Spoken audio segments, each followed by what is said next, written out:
shall we? And right, we've begun. This is fun. This is Stuart Creswell here with the now new title of the podcast, the Pub Podcast, given to me by my guest this afternoon, who is possibly more cynical than me. So I thought I'd better bring him in. This is Liam Copeland. Yeah, it's going to be a very happy podcast, I feel. Yeah? Just talking about life. How happy are you right now? Well, as you noted earlier, Chelsea lost yesterday, so...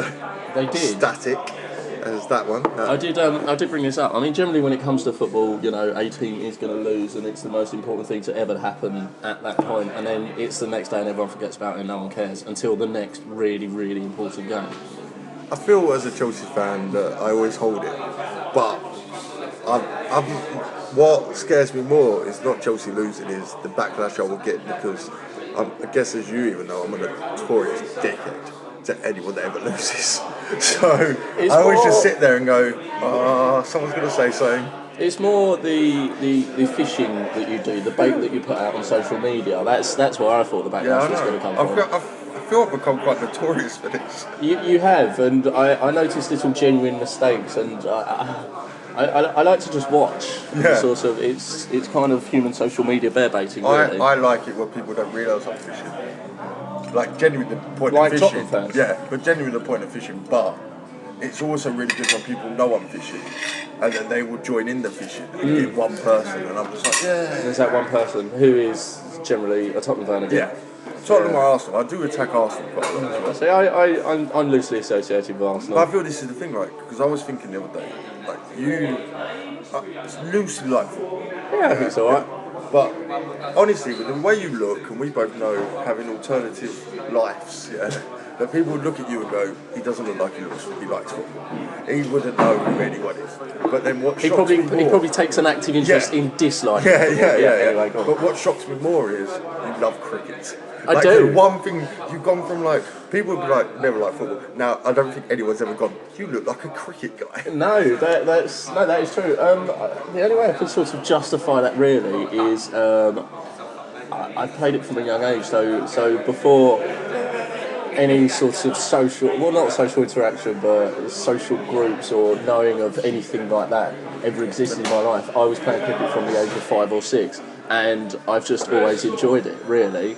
Yeah. But even when I turn up at cricket, people would go, they must be like, who's this guy? Yeah, who's this bloke? I feel he's back number 5. Did you ever see this movie called Blackball?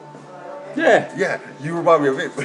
It's about bowls, so everyone knows, and he basically looks like the oddest person in the world that doesn't, because bowls are mainly he's like a rock star. Yeah, he's like bowls. a 20-year-old rock star that carries his bowls in an Asda bag.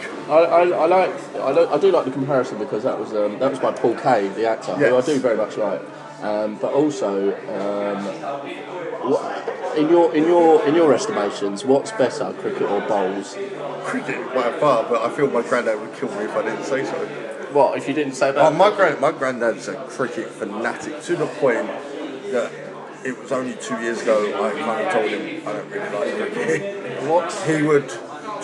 He watches cricket countdown cricket, and then watches Deal or No Deal, and then moans about no Edmonds, and then calls him names. And you're like, why are you watching it then? / recording it at the same time. And you're like, this is a lot of work for someone that you don't like. Essentially, because Deal or No Deal really is... Noel Edmonds is the vehicle for it, really, because if he wasn't there, it'd just be a load of people with boxes of numbers. Yeah. So, the one thing I do love, I love any game show that goes, have you got a game plan, have you got a strategy? Well, on Deal or No Deal, there is no.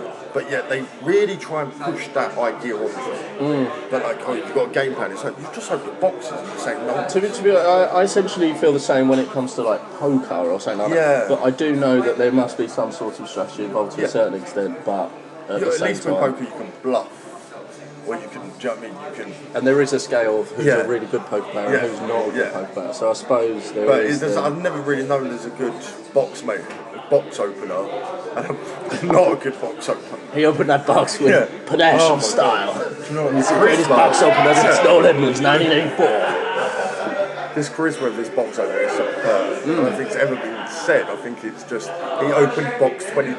Oh, that's $100,000. You've lost that. You've lost it. How does it? Is there different coloured boxes as well, or does that confuse the contestants they say more? red and blue, but they're all red when you look at them. That's what I was thinking. But the point was, the blue, the low numbers. Yeah. Right. Yeah. I get they're the it ones now. you want to get rid of. Yeah. I think the best one I've ever saw was it was his last 2 boxes, and he went, right, you've got a choice to swap, and literally on the board was 5p or £5, and he just went, no, I don't care. Brilliant. That's TV. Why am I That is still TV. here today? Yeah. Like £5. Oh, I could wash someone's car for that. Like it doesn't really. Yeah. When you look at it, that you come to, but the thing is, the biggest problem they do is they think that they've got £250 in their bank account. They don't. They've got what they walked in there with, so they should be going for like just 10g, and walk out with 10g and go, oh, I'm 10g richer. But the point was about cricket. It was about cricket, but Yeah. going back to the deal or no deal, because they must actually spend quite a lot of time on there. So if they go on there, and even if they earn like £200, they could have been at work Yeah, getting more, really. and their travel as well. Yeah, I mean, it feels like a bit of a con, really. Yeah. Like, and I like also the way they try and make it out like you're working for the Secret Service. Like, you can't tell them. Really? I think I Have don't you- think have we're you allowed made to this tell up? no one. You- No. I think if I remember correctly, Jack Green was going to go on and told people. Who's Jack Green? Jack Green, little skinny guy. He's my friend. He's a good guy. He's listening. I normally. I'm sorry, Jack, if we've met. And a lot of my Arsenal posts are to Jack. So. oh right, okay. You know, you get those Facebook year things, yeah? I haven't activated mine because they're pathetic. Yeah, but they're it comes just up stupid. with your year that you've had. Mine are literally just posts to Arsenal and Jack about Arsenal, just slagging them off.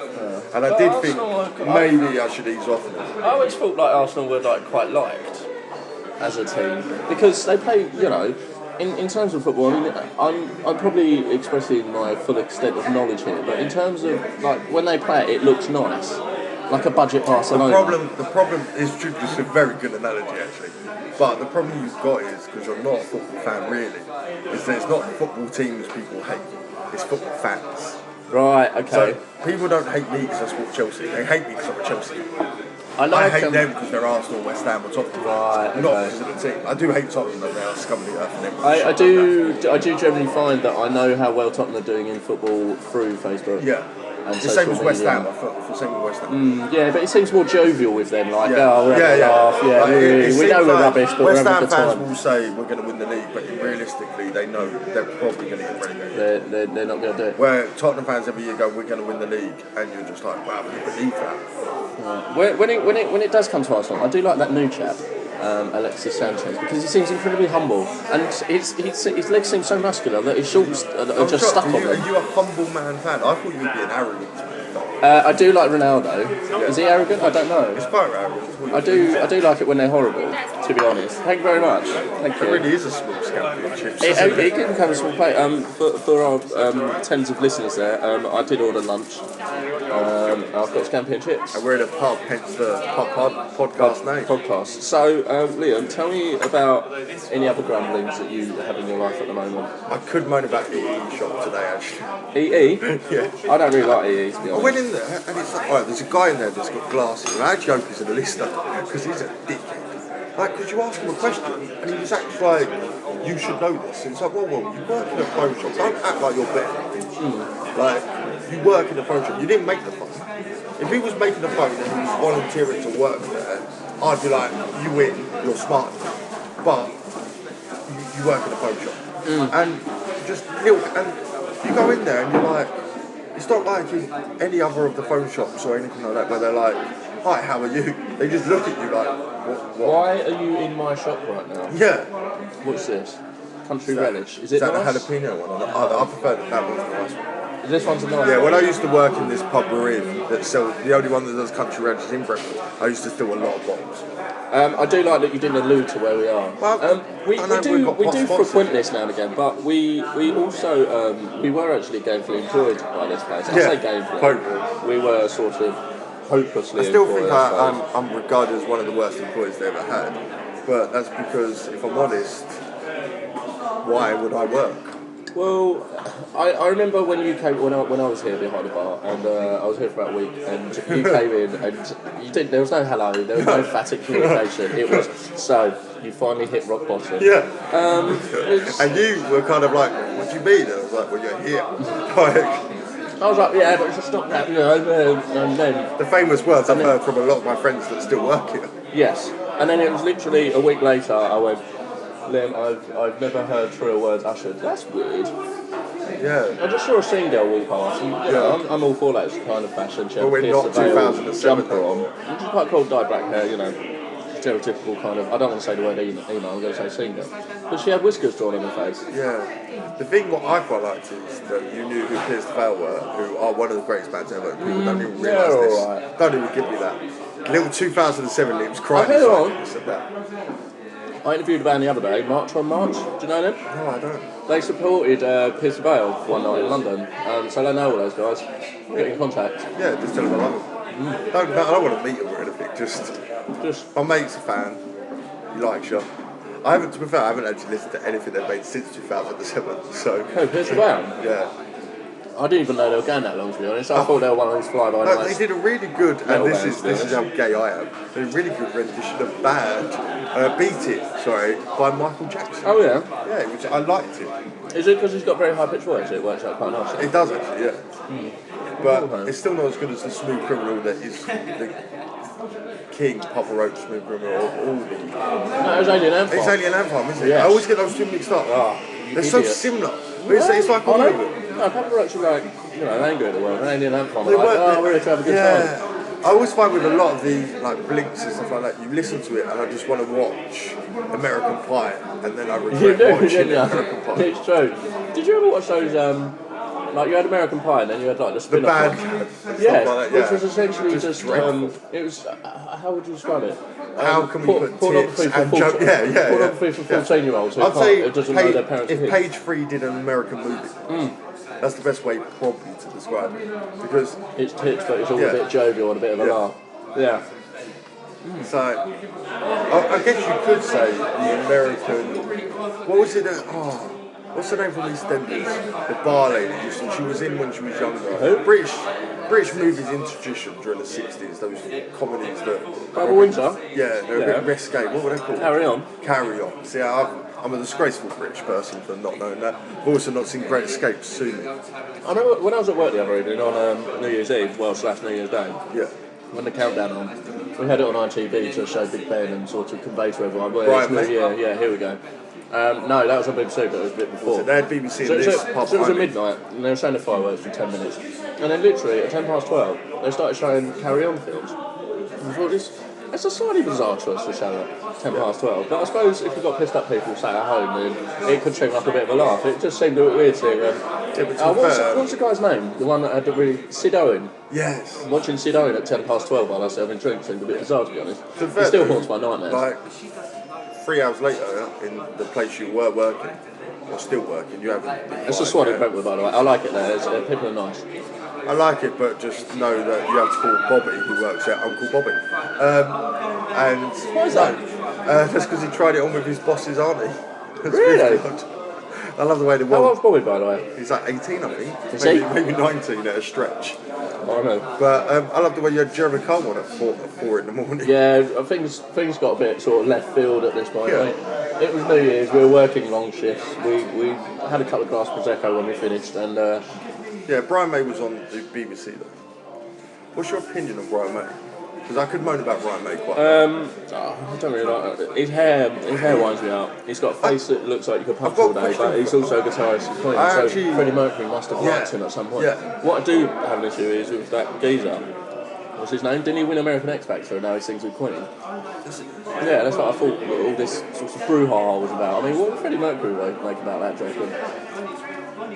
I've always imagined Freddie's the kind of guy that goes, I don't care. Do you know what I mean? This is a man that dressed in dresses for fun. I can't imagine he'd be that annoyed. Like, I feel people make a very big deal about, like, even I do, because Brian May sold out, we love it. But, Doesn't he got a degree in physics? well, he also loves not badgers, selling doesn't out, I'm he? just He loves badgers as well. I quite like things. Because he looks a bit like one. Yeah, I always think that. But it's like, when you do something like Dappy just playing guitar, I'm like, you kind of sold out. But on the other hand, he does have to earn a living. And there's earning a living and there's been the guitarist of Queen. I mean, I'm pretty sure he could retire tomorrow yeah, and it'll be okay. yeah. And the thing is, it's like, is it better to go like Kurt Cobain out, just kill yourself, and never have to be a 60-odd-year-old guy that's like, the only thing I'm good at is playing guitar? Yeah, but in a really and sort no of one cheesy comes manner. to see me in my house no more, and I just watch Countdown. Or you could go out and do a song with Why is Dappy. it? It's weird. There are some artists, obviously, you know, I wouldn't say it's one extreme or the other, like Kurt Cobain or Brian May. I mean, there's a sort of middle ground. I mean, you do get some artists like Tom Waits or Nick Cave who have been consistently making music, and they're pushing 60. Well, I think Tom Waits is over 60, and they still seem really cool as well. Well, you even like, as much as like the Rolling Stones are not what they used to be, but this is a bunch of guys that are like in their 70s and they're still knobbing 24-year-olds. So in the rock and roll lifestyle, they are still doing it. Do you know what I like the other day, actually, earlier? It was a work actually. It was Craig, lovely Craig. He used the term porking for sexual intercourse, which I found very novel. And I've heard polling before that make me chuckle as well. do you know what? What about pumping? Yeah, that's quite good. Getting wristles. I always like There's a new one. I like it when someone goes, I fingered that still. Because I just feel like I'm 14 again behind a binge or a bus stop at a disco. I think when it comes to that and hand shandies, I think it's essentially all the fun, but with less of the pressure, really. Because what's the problem with that? The thing is that you can do it yourself. I feel this is the miserable way of life. That like I look at things and go, if I could do it myself, why get someone else to do that? Why? You're not getting them. They want to do it. And I'm not advocating prostitution here. I don't feel many girls do want to do it. No, I feel girls are forced to.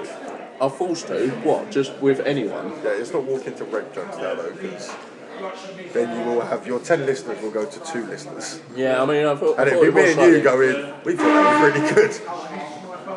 I thought it was slightly risky doing an interview with you, the most cynical man in Brentwood, whilst eating scampi and chips. In a bar that we used to frequent. But, I haven't mentioned any names that I hate yet, so we're doing good. Yeah, no, let's not turn it into a witch hunt. No. Let's not talk about what we talked about on the walk to here. Yeah, I guess that's the thing. Someone said to me I'm like controlled consultatory. But I can't even say the word now, don't we? Controlled what? Controversy. Yeah, thank you. So did you say controversy or controversy? Because both. If you said controversy, then that would have negated you not being able to pronounce it. But when it comes to controversy, doesn't sound right. No, I think it's the... I think if you could only say controversy if you're from New Zealand, try it. But controversy. Controversy. I don't know. That's genius. To be honest. But the thing is, I know I am. Because I say what people are scared to say, but I also realise I shouldn't say it. But there's quite a few times in my life I've gone, probably could have not said that. And then, so I think I've got a lot better. We talk about my social Facebook, really, but I used to be really bad. I mean, generally, because I go fishing on Facebook, but rather than football, I mean, I see them as sort of astute social commentaries, but a lot of people blame me or sort of highlight to me that they could be deemed incredibly misogynistic or sexist. Yeah. But I mean, I did one yesterday about a girl presenting the football. I mean, it's just an outrage, isn't it? No, I'm joking. I'm literally joking. But the sad thing is people get annoyed with this, so it's brilliant that you do it. They do, and there's a sort of, what's the term? Tongue firmly in cheek, I think is the term. I mean, I don't believe any of this now. No. I think that's the one thing I'd say probably for both of us, that there's a lot of people who don't realise that we don't believe a lot of the stuff we say. If I actually commented on things I believe in, the world would be very bored, and also / people would probably start thinking that I've gone a bit Barbie. I mean, my moral spectrum, I don't sort of really know where it goes, to be honest. I mean, I remember when I was about 17, 18, and I'd just done my GCSE, so I must have been about 16. And I bought a Sex Pistols album and shaved my hair into a mohawk, and I thought I was next to Vicious, and then realised that I'm incredibly middle class with a lovely upbringing, and that went out the window, and now all I wear is black. See, I think for me, music-wise, and especially like anger-wise, the first 2 albums my dad got me was Tupac Greatest Hits and Sex Pistols, Never Mind the Box. I'm doomed to be an unhappy child. Like, I'm not going to be like, yeah, do you know what, everybody's really happy when we've got one guy talking about getting shot, and then the Sex Pistols literally talk about anarchy every 4 seconds. And then they were shocked when I started telling them to fuck off a bit. But I feel anarchy inside my brain is better than anarchy outside now. I remember getting my parents to buy me a Korn album once. I must have been in year 7 or 8 at school, and even it was for my birthday, and I still believe that morning of my birthday, my mum felt that she lost me a little bit. I remember I got the Eminem Marshall Mathers LP, and I remember, and this is like, so I must have been quite good because I went, I was playing it quite loud, and I went, oh sorry mum, it's quite nasty, quite violent, quite. And she went, we bought it for you, stop like trying to ask it and just listen to it. And I was just like, because, I mean, that's what my dad's quite cool, punky kind of like, he's all music, so like, I've always had a music thing. But I like lyrics, I've never been like one of these people that like dance music, as everyone knows, I think tarnish, I think that's the evil of the world. The devil. You know how like, in the 1970s, people were looking at metal music or rock music going, oh, it's the devil's work. Generally think dance music is the devil's work. It's for a different reason though, really, isn't it? Well, I also hate the fact that I think it's the lack of offence that it does cause. And yeah. But I also hate the fact that people can't listen to Hang on, she just came past again with her whiskers. Are we sort of in the Matrix right now? Or actually, to be fair, we do live in Brentwood, which is one of the most boring towns in the whole world. Yeah. So as a sort of 14-year-old child, you have nothing to do. You're doomed to walk up and down Brentwood High Street. So we sort of feel like we're in some sort of purgatory and matrix. That's also probably why she's got whiskers on her face to go, fuck you to the world. Yeah, just go, this is how bored I am. I've had to draw on my face. Says me who's got magically large sideburns for no apparent reason other than I'm bored. I'm sure they serve a purpose to some extent. I would never want to tell anyone the true reason why I have them. Because this is quite sad. So. Is it because you love Elvis Presley? No, see, people name all these sideburns people and they never get it right. So it's just, I just keep it to myself. Who is it? Because you won't even know that shit. What do you mean I won't know? Basically, alright, so the other week I also posted on Facebook. Alright, I've come to the realisation that I should be honest, I do love wrestling. And I still love wrestling. Andre the Giant? No, it's actually CM Punk. But that's so sad that I copied some guy's style. You're not even like a famous wrestler. Why don't you just I will stick up for my Punky. He's quite funny. He's like that. Dye your hair white and then just become Ric Flair. I've always also wanted to get the Hulk Hogan black beard but with the white tash. But I feel that is too. It's like we were saying about white dreadlocks on white men. I want them, but it's very douchey. I did say the other evening that I think the most untrustworthy people in the world are probably politicians and white people with dreadlocks. It just. There's something fundamentally just winds you up, isn't there? Imagine if there was a white dreadlock politician. Yeah, but I suppose it's never going to happen. And you know he'd have a hemp suit on. There's no way he doesn't have a hemp suit. He turns out to the House of Parliament barefoot with the hacky sack. But the thing is, like, in most lives, the stereotype can be slightly right for some people. But with white men with dreadlocks, it's 100% right. To the point, one of my dad's best mates has dreadlocks and he's white. And loveliest guy in the world, but hippie to the point I saw him shopping in Sainsbury's and I called him a sellout and I think I upset him.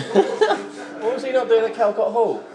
Well, Self-sustained farm shop. Yeah, but that's pretty cool, isn't it? I don't think that's Actually, he's got a goatee. I don't like goatees. Anyway, sorry, go on. You're just looking at something. I was just sort of looking at people go We're past. doing what people do at Starbucks. There's attractive young ladies walk past. It's quite weird because obviously in the pub we are in, that people don't have the same haircut, the same jeans, the same. Men in Ugg boots I find very weird still.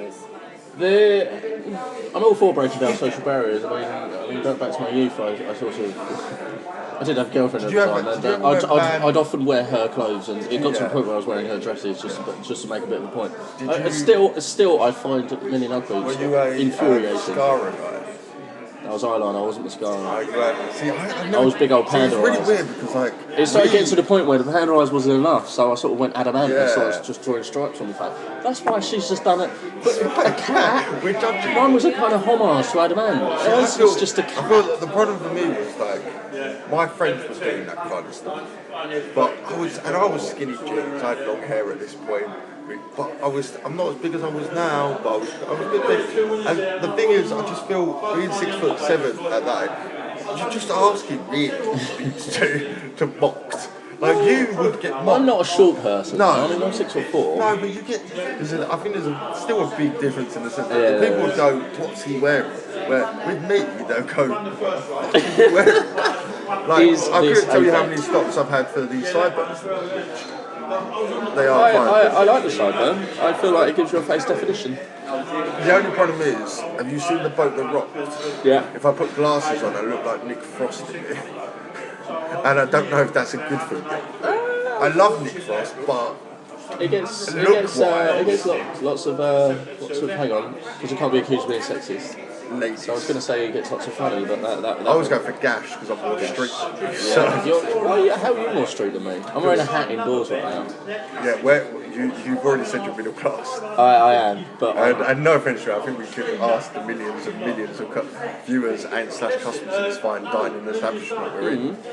But I would say that I'm on the street end of. You're not middle class. Yeah, you're not. Your parents. I doubt your parents have got BM. I reckon they haven't. My mum's got BMW. Oh. My dad's got a company car. He's got Volkswagen. Yeah. Guess what? My parents don't have company cars, so no. I feel I've won. But my mum was born in Hackney, See, now I'm trying to justify it in a weird way. And I was born in Milton Keynes. Did you ever fall in, because obviously you went to St Martin's, I went to Sheffield. Did you ever fall into that bracket of, and you live in between Hutton and East Hampstead, I grew up on East Hampstead, where people used to pretend they were from London, even though they weren't, because other people were from London. I feel like that has just creeped into Essex, whatever. Just Essex and popular culture in general. Someone has to, you have a conversation. I wonder who started it. Yeah, and you have to go, well, I know, I used to live on Green Street. And you're like, but did you? Or your grand... And also, one thing about Essex, everyone's parents know the crates. Someone's uncle was in prison with the crates. And it's like, how many people were in this prison? There's clearly something wrong with our judicial system when everyone's uncle knows the crate. But it's sad though, because I remember growing up, the whole Essex boy or Essex girl or Essex was kind of murder, drugs, and gangsters, and now we're fake tans and only wears Essex. Yeah, I mean, they're sort of tarnished out. We used to have movies, now we just got ITV2 programs. We do, yeah. I do remember from school when whenever a new Danny Dyer film came out, it was sort of you had certain groups in your year of school that were literally, you could tell were sat there memorising every line so they could come to school tomorrow and sort of use these words, and I'm pretty sure they didn't. I will stick up for Danny Dyer. I'll say one of his best acting performance, Boston Boy, is brilliant. But the best thing about Danny Dyer ever in this world is he doesn't know he's the greatest comedian ever. Me and some friends when we were at uni used to go out drinking and would come home and watch the real football factories. When you're drunk / they were stoned, but it's hilarious because he says stuff like, "This is a right naughty little gaff." It's not, it's a pub. Alright, just, you know what I mean? One of the points he even went, "I've just pooped myself a bit." You're like, that's not gangster, Danny. Come on. He poops. You know what I mean? Yeah. Who actually does that? To go back to, because I quite like Danny Dyer as well. I think he's alright, he's a bit of a I think he's one of those harmless people. Yeah. What was it against? Yeah, no, these people that would memorise their film and all that sort of stuff. But I do remember when we were a certain age and Cockney rhymes sort of started to seep into our way of life. But I do remember there was a certain group of kids in our year that went up into the sort of IT suite, searched on Google Cockney rhyme slang and printed off sheets, and then were sort of citing them on the playground. So they go, "I haven't got a," and sort of go through this list and go, "Scooby-Doo, is that right? Scooby-Doo? Is that right? For Clue? No, this ain't not right, man." That's the most middle class thing you can ever do. Yeah. I find it's like, right, I want to be common. How do I be common? I feel like it's the pop song. It's because you've got the choice. It's like the pop song Common People. Yeah. Literally, but in the modern Danny Dyer years. You're allowed to have the choice. But I think the thing is, it's like anything. Sometimes it's cool to want to be pop. Like now it feels it's cool to try and be pop. Where 10 years ago we've kind of gone full circle. Yeah. We have. What I was going to say, I was actually going to attempt to wrap this up. We're at 29. Oh, so this is a nice little half-hour episode of the podcast. Yeah, I want to just bring up football. Yeah. So I want to get Stuart into football. Yeah. And the way is not football. Have you heard of Zlatan in the room? Yeah, Zlatan Ibrahimovic. Man. Sorry, that I just call pronunciation. him Zlatan because we're friends. Okay. Okay. Anyway, go on. He's the greatest man. Yeah, that's no, I ever like walked him. the planet. Have you heard some of his quotes? I know that he's turned his name into a verb. Oh yeah, yeah. The best. I will give you the 3 best quotes, and this will make you go home and either read his book, which I'm doing at the moment, which is brilliant. Yeah. To the point on the first page, it goes, "I don't know why I wasn't picked because I was amazing that year." I love someone with that amount of arrogance, and he backs it up as well. So his arrogance is backed up. But then he also throws out. So he was asked once, "Oh, what are you going to get your wife for Valentine's Day or anniversary?" And he goes, "Nothing. She has Zlatan." That's the greatest. Yeah, that's as well. quite good. Yeah. When he was asked at your club Arsenal to do a trial at 18, he went, "Zlatan doesn't do auditions." This is a boy trying to become a footballer, and he's that arrogant. He's going, "Nah, Don't do auditions. Don't do it." The best one ever. A woman comes up with a journalist with a picture of him hugging another man. And goes, "Zlatan, you're gay, look, I have proof." He undoes his window and goes, "Get your sister, you and your sister come to my house, I'll show you who's fucking gay."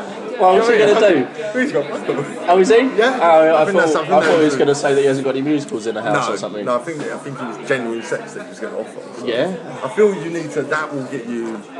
No, I do quite like Because I it. do think if I liked Freddie, if Freddie Flintoff was still playing cricket, I'd probably like it. I'd like cricket a bit more. He does still play. He's playing in Australia at the moment. Is it? Yeah. I just where he was on TV now. Oh, with that bloke.